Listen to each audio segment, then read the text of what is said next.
Hello दोस्तों, आज आपके लिए लेके आया हूँ 5 एक्सोप्लैनेट जो पृथ्वी के समान है। जितनी बार मैंने पढ़ा है कि पृथ्वी जैसे एक्सोप्लैनेट खोजे गए हैं, आज तक पाए गए लगभग 2000 एक्सोप्लैनेट, उनमें से कई हमारे ग्रह से किसी न किसी तरह से मेल खाते हैं। लेकिन जो एक्सोप्लैनेट पृथ्वी के समान है वे वास्तव में रहने योग्य हो सकते हैं। एक्सोप्लैनेट को मेजर करने का एक तरीका है जो मैं आपको आज बताऊंगा। अर्थ सिमिलरिटी इंडेक्स, यह संख्या एक्सोप्लैनेट की radius, density, surface temperature and escape velocity से गणना की जाती है, जो यह प्लैनेट की सतह से ब्रेक के लिए आवश्यक मिनिमम स्पीड है। कई एक्सोप्लैनेट के लिए हमारे पास ये सभी माप नहीं है, इसलिए उनमें से कुछ का अनुमान सर्वोत्तम उपलब्ध जानकारी के आधार पर लगाया जा सकता है। अर्थ सिमिलरिटी इंडेक्स 0 to 1 तक होता है और 0.8 से ऊपर के अर्थ सिमिलरिटी इंडेक्स के साथ कुछ भी पृथ्वी जैसा माना जा सकता है। हमारे सौरमंडलीय मंगल 0.64 और वेनस 0.78 है। चलिए मैं आपको बताऊंगा पृथ्वी के 5 जुड़वा भाई। पहला है केपलर 438b। इसका अर्थ सिमिलरिटी इंडेक्स 0.88 है। ये किसी भी एक्सोप्लैनेट का उच्चतम ESI है। यह रेड ड्वार्फ स्टार के आसपास 2015 में खोजा गया था, जो हमारे सूरज की तुलना में काफी छोटा और ठंडा है। इसकी रेडियस पृथ्वी की तुलना में केवल 12% अधिक है। यह तारे की परिक्रमा करता है जो प्रत्येक 35 दिनों में पूरा करता है और यह पृथ्वी से 470 लाइट ईयर दूर है। यह न ही बहुत गर्म है और न ही बहुत ठंडा है। दूसरे नंबर पे आता है ग्लिस 667c।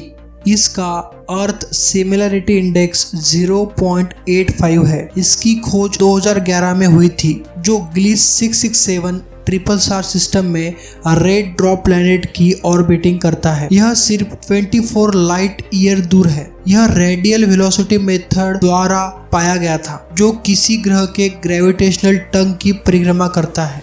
ग्रह का मास पृथ्वी के 3.8 गुना अनुमानित किया गया है, लेकिन हम इसका आकार नहीं जानते।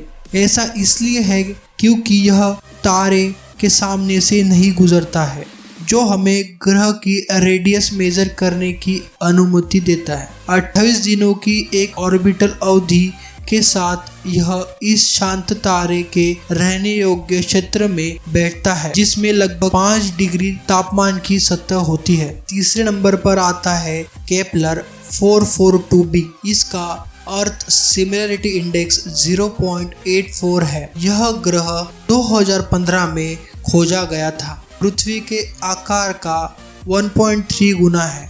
यह सूर्य की तुलना में लगभग 1100 लाइट ईयर दूर है। 112 दिनों की इसकी ऑर्बिटल पीरियड इसे अपने तारे के रहने योग्य क्षेत्र में रखती है, लेकिन सतह के तापमान के साथ -40 डिग्री तक कम हो सकती है।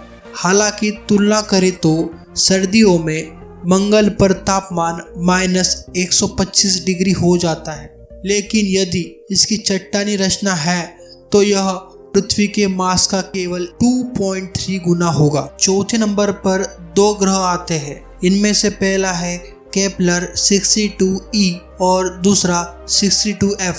इनका अर्थ सिमिलरिटी इंडेक्स 0.83 और 0.67 है। इनको केपलर टेलीस्कोप के साथ 2013 में खोजा गया था। हमसे लगभग 1200 लाइट ईयर दूर स्थित यह तारा सूर्य से कुछ अधिक ठंडा है। क्रमशः पृथ्वी के 1.6 और 1.4 गुना के ग्रहों की रेडियस के साथ 122 और 267 दिनों की उनकी ऑर्बिटल अवधि का मतलब है कि वे दोनों स्टार रहने योग्य क्षेत्र के भीतर आते हैं। इनसे तापमान तरल पानी को उनकी सतह पर मौजूद होने की आशंका है। 5वें नंबर पर आता है केपलर 452b। इसका अर्थ सिमिलरिटी इंडेक्स 0.83 है। इसकी खोज 2015 में की गई थी।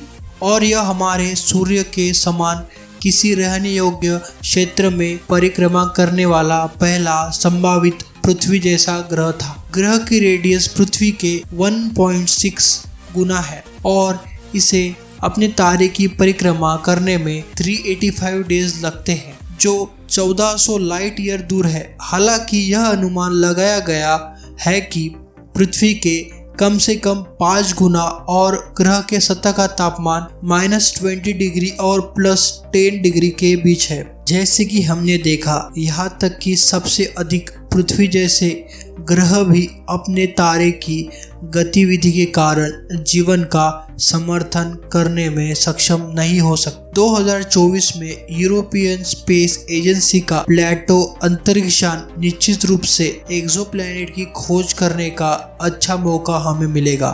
धन्यवाद। आपको यह वीडियो अच्छी लगती है तो कृपया हमारे चैनल को सब्सक्राइब करें और एक लाइक ज़रूर दें। Thank you.